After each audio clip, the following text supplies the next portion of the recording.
When the trust is broken and the highest standards are not met and or maintained, that individual has failed our community, they have failed this organization, and they have failed me.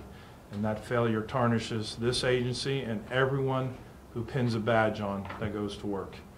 After almost 20 years of leading this agency of sheriffs, sadly, I stand before you today brokenhearted, disappointed, and quite frankly disgusted by recent allegations against one of my own deputies.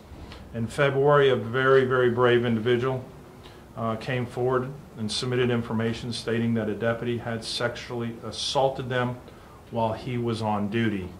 I immediately authorized a criminal investigation of those allegations, and today, as a result, this morning, Deputy Thomas Johnson, 43 years of age, was arrested and charged with sexual assault and battery.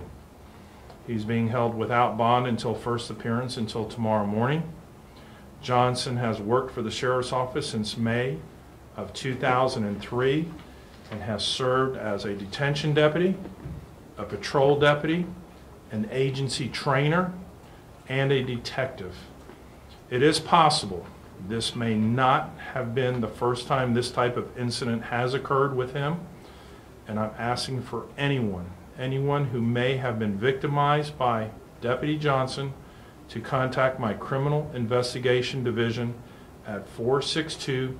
I'm going to repeat that number again, 462-3230. By Florida statute, there is a provision that allows us to release his photo in order to aid in further investigation, and that is what we're doing in this case. We're releasing the photo to you and our community. It's important to note that I, along with my command staff and every member of this agency, take such allegations very, very seriously. The allegation against Johnson was made, and our agency acted swiftly and precisely to thoroughly investigate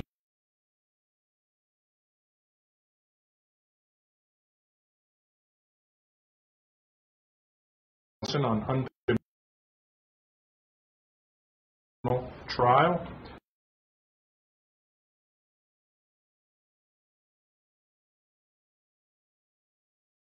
Administratively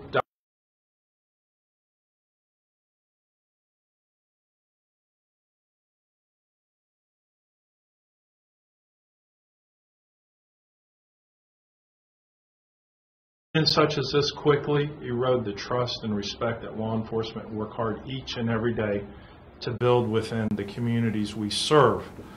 I want to personally apologize to our community and other members of law enforcement family for this dishonorable action by this one person who is in our agency.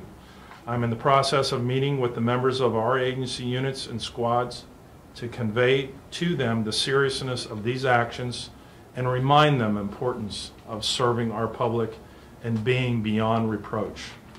I ask the community we serve, do not take the action of one bad apple and paint a broad brush against the other 99.99% of the hero first responders who put on a uniform each and every day and dedicate their lives to serving and protecting our communities.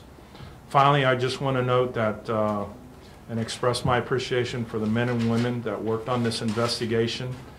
Imagine how hard it was for them to investigate one of their co-workers and follow it through to the end, which resulted in his arrest, and also to the state attorney investigators as well as assistant state attorneys who assisted us along the way.